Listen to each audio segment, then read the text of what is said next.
Is at K24 TV, and our WhatsApp line is right there on your screens. Now, we have a couple of responses on Facebook, and most of you actually say no. A 20-year-old should not be in anywhere near a serious relationship. And Joseph Paul says, creating connections. An example. I think, Joseph, you should elaborate. Like Tunashukuru, Asante Sana. Phil Tito says, 20 years, some are still in their parents' home. They should first focus on other priorities. Ezra Muni says they should focus on building their life instead. Zahid Cheriot, KE, says should focus on money. Steve Onyongesa says focus on other things first. Joy Mwilu says focus on other things, Bana. At this age of frontal lobe isn't developed. After any 20-year-old reading this, Jujenge Kwanza. You see, so most people are of the opinion that there is nothing that you're doing, you know, at 20, being, you know, like in a serious relationship or getting married, though that it's already happened for some. Others have different narratives. I'm sure you've heard the stories of men and women who met in high school and they married their high school sweethearts, you know, and 40 years later, they're together. So there are those success cases. It's just that I think the concern of this conversation is today's society and how porous things are. So not many guardians or parents would want their children to be in serious relationships, because what does that even mean? Yeah? Now, let's go back to the issue of identity. Most of the time when you're meeting someone, they're coming from different backgrounds, which you do not know. So you're liking someone of what you feel, of what you know about them the instant that you are meeting them or talking to them. So when you connect, and you spoke about this yesterday, you're speaking about femicide. But the way you brought about this particular conversation is you don't know what is attracting you to this particular person, but you feel even if it's chaotic, you just want to be near this person because it's familiar to you, and that's what you faced, you know, while you're growing up, right? So just give us your elaborate perspective on this, especially when you're 20 and you're deeply attracted to someone and you feel like you have your whole life with them, but you're attracted to them in your subconscious because of something that you grew up seeing. Yeah, and it's quite unfortunate. Like when you're young, that's okay. At that particular age, your blind spots are so big. And then the worst thing is you don't even know what you don't know. You know, it's a very scary prospect, you know.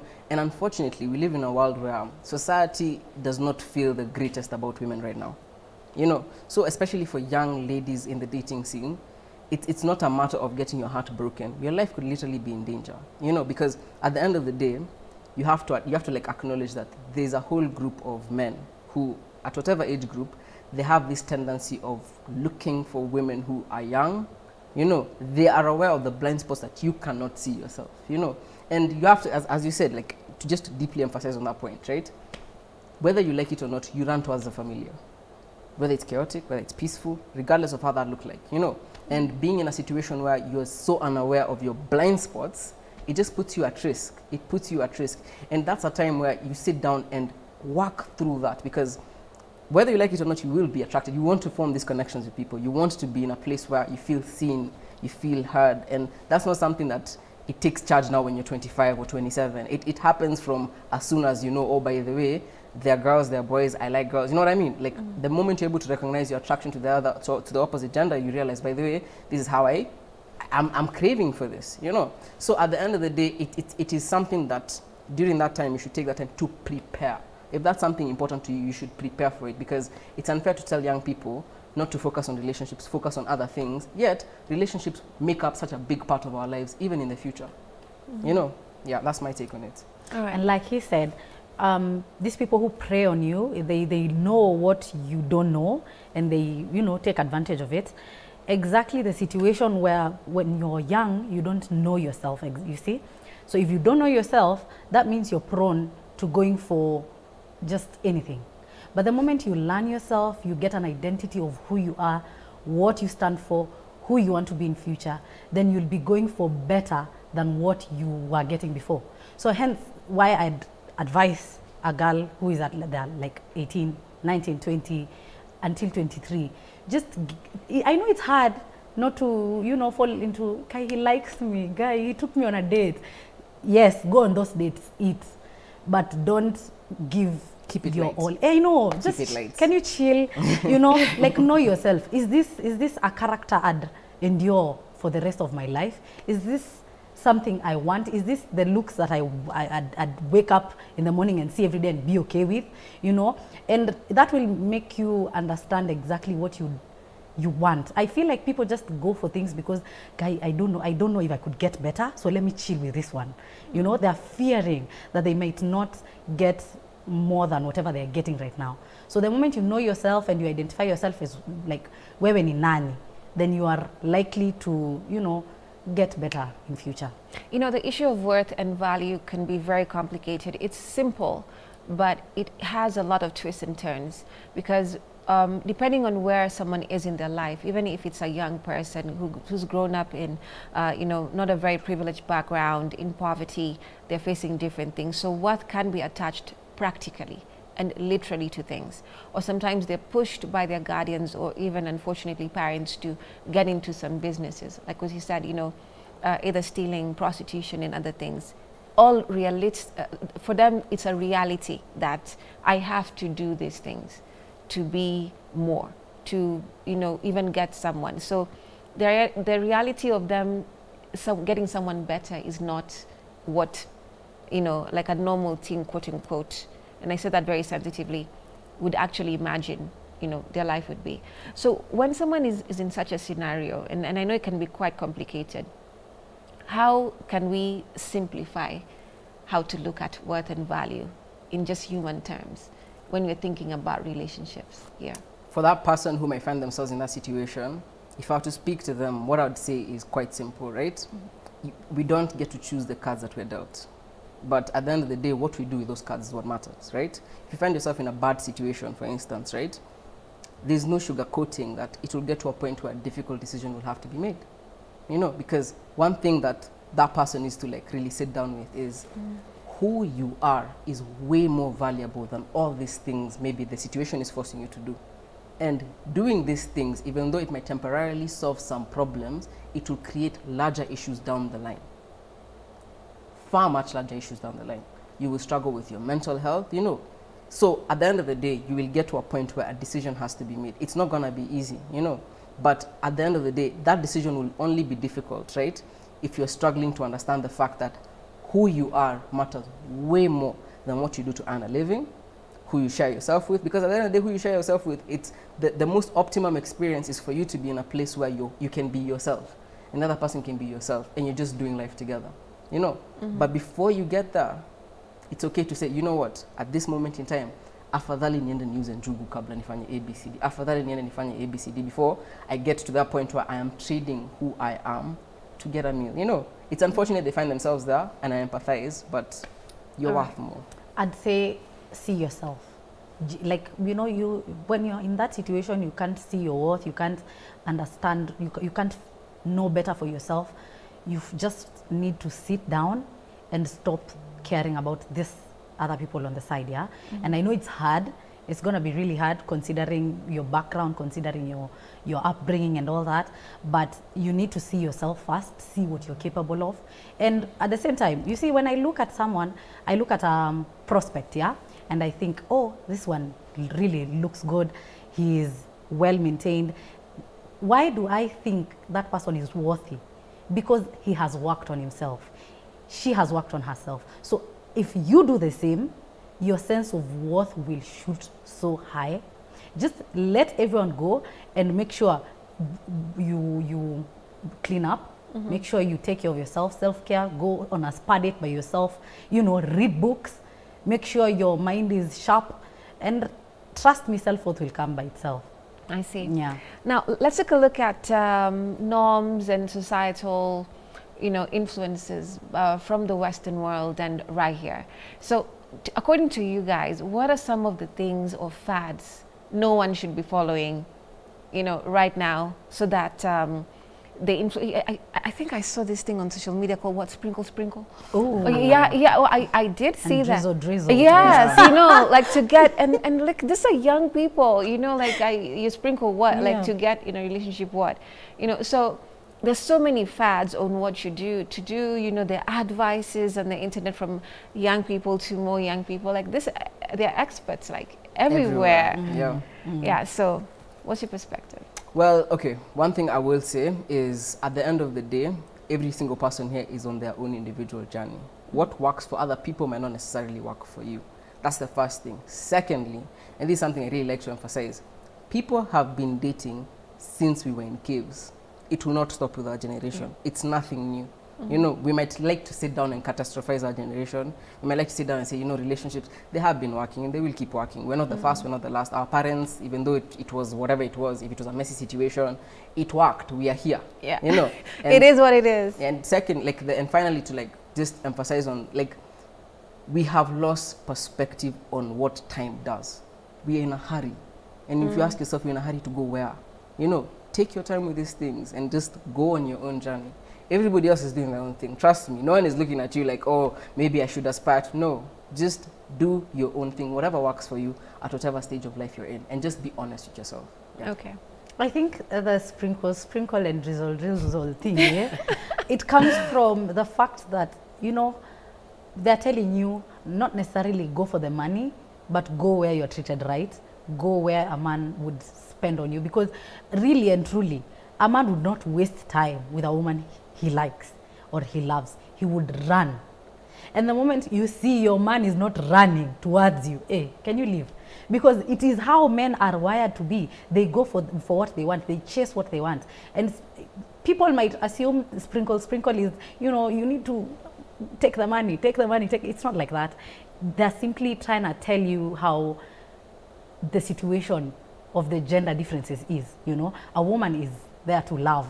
But then again, why are you loving someone who does not love you back, who does not respect you, who doesn't, you know, put you at the top of their notice board, yeah? Yeah, so I feel like it's not like that, like we're in their place. I don't think it's necessarily. It's the opposite. It's go where you are loved. Why is he laughing? It's go where you are loved. I'm laughing because the one thing nobody will tell you about transactional relationships is at the end of the day, somebody will always get shortchanged. And I'll say it again, transactional relationships, one person will get shortchanged. But what makes it transactional though, Go? Because at the end of the day, you're sitting there thinking, okay, I'm going where I'm loved, so like this person who does A, B, C, D for me makes me feel loved, right? For that person, it might mean nothing. And you're here like feeling all excited, this person is showing you affection, yet at the end of the day, it might be spare change. You know, and fine, if spare change makes you happy, good for you. But do you want to be in a relationship that for them, it's just something that I'm just doing? Or do you want to be in a place where somebody values you for you? Somebody is willing not only to treat you right in the ways that make sense to you, but prioritize who you are as a person, listen to you, care for you. And that also encompasses providing at some point. But those are the key elements of what makes a relationship tick. Now, let me ask you, yeah? This man is very poor and he goes all out for you, you know? He comes in the evening. He brings a flower. Yeah. He brings probably something nice you like, and it's cheap. You know how bad his financial status is. Is that still being shortchanged? At the end of the day, in that situation, that person is honestly trying to do what's right for you in the sense of they're coming, Kiro Safi, like this is me. You know what I mean? The issue comes here, right? Somebody gets shortchanged when you're with a person where you're like, okay, drizzle, sprinkle, I'm going to do this for this, right? But for them, let's say I'm making $500,000. To maintain you and keep you happy is like 50 G's. Like, no, but you're getting the whole point wrong, because what I'm talking about is this person might have all the money and give you all his time and give you his money as well, which is not wrong, you know, which is not wrong, and give you everything that you desire because he loves you, not necessarily because he wants to use you or shortchange you. Like, just go where you're loved. It's not about the amount of money he's going to be using. But the focus should not be in what you're getting. The focus should be on how somebody treats you. Because if somebody is genuinely there with their whole heart, all these things come with it. You know, but if you're going for all these things, the person can withdraw and you wouldn't even notice. Okay, that's true, yeah. Okay, now let's take a look at the angle of patience. Both of you have mentioned it, you know, somewhere, you know, in this conversation about if you give it time, you know, give yourself time, like you said, some of your, you know, schoolmates or so, comrades, whatnot, like you grew up with, now you can see how their life turned out. patience is not something that is a virtue. It looks like weakness. It looks like many other things than what it actually is supposed to stand for. So if you have you ever been in a situation, both of you, where you've been patient enough at your young ages to see what is on the other side of anything? Well, for me, I learned through making mistakes. So I've learned patience through the pain of the consequences of being impatient. You know, when you make a mistake and you're like, oh my God, if I waited, this thing would have looked like this. You know? So yes, patience, and I feel like it's something that's deeply, it's being eroded with time, in the sense of social media is working on shortening our attention span, you know. It's working on that. That is its sole aim. It's its sole job, because that's so real though.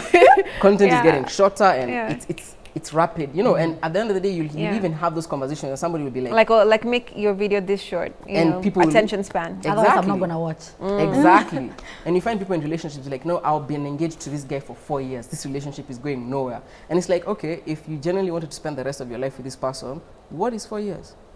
Bruh, that's something. But is it supposed to take 4 years? I know. 4 years. There's also You're just trying to trap me as you find your person. No, like, let me give you an example. Like, there's a YouTube couple that I follow. This guy wanted to give his girl a dream wedding.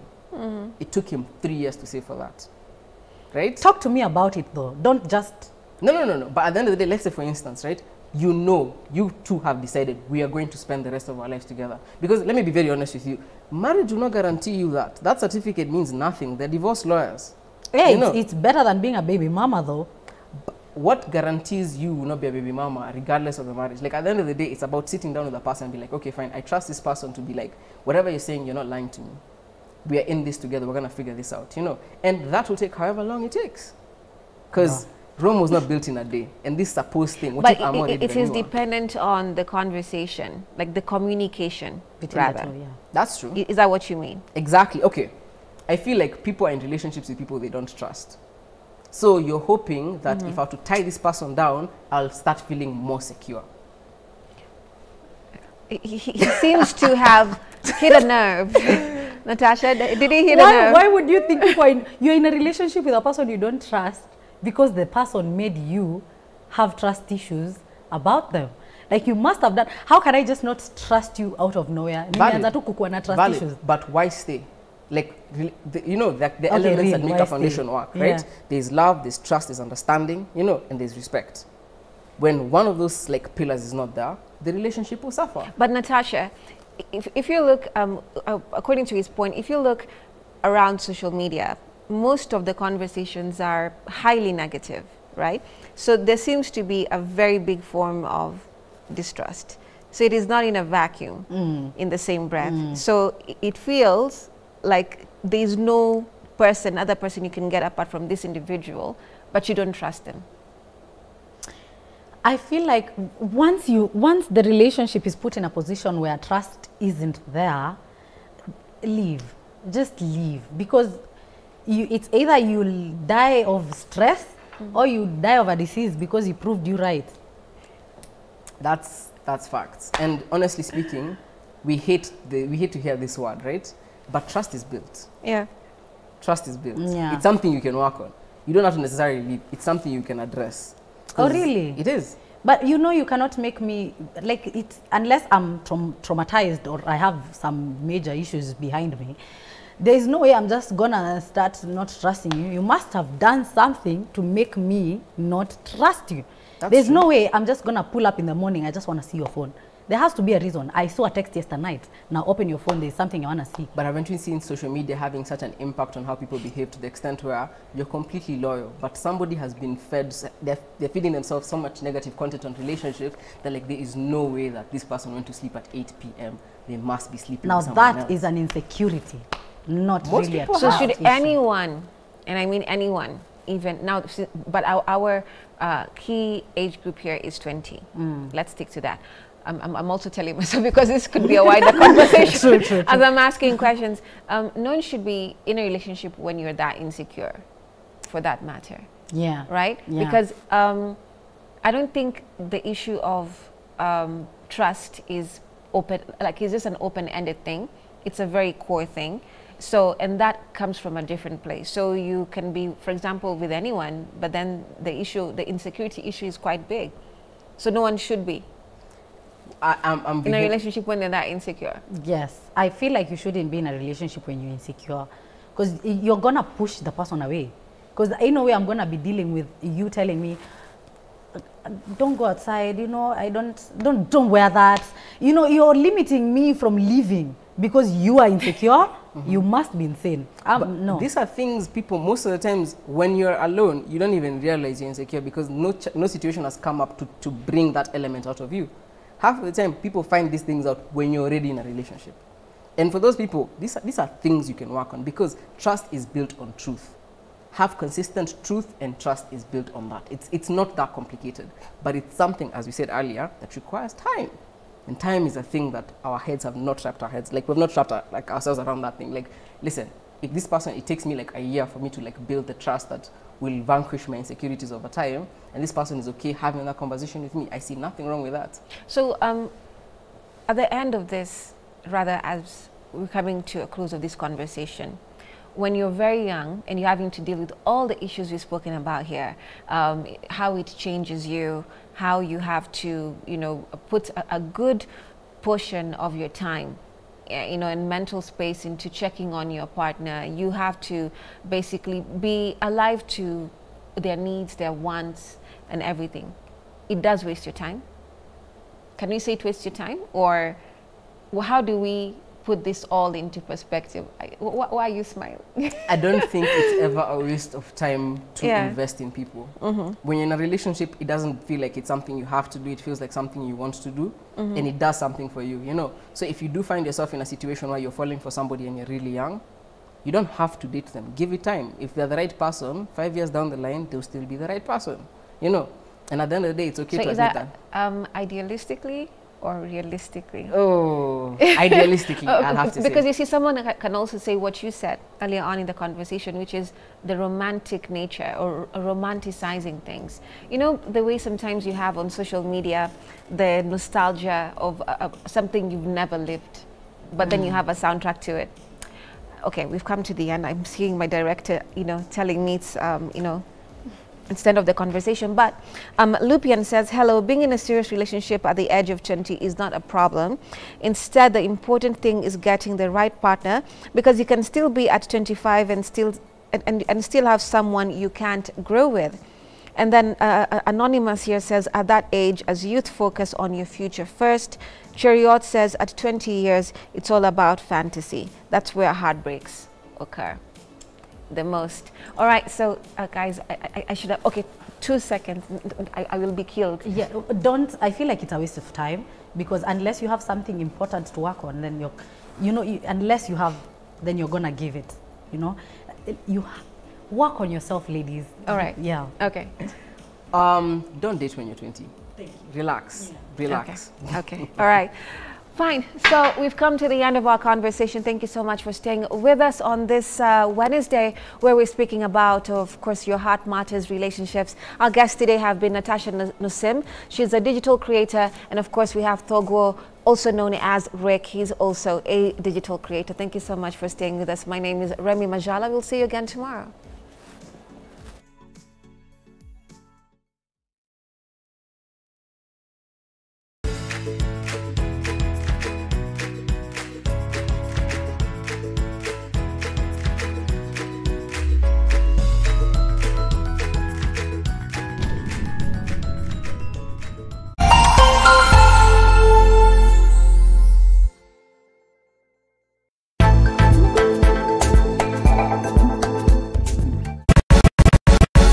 When it's a Saturday, there's only one entertainment show in East and Central Africa.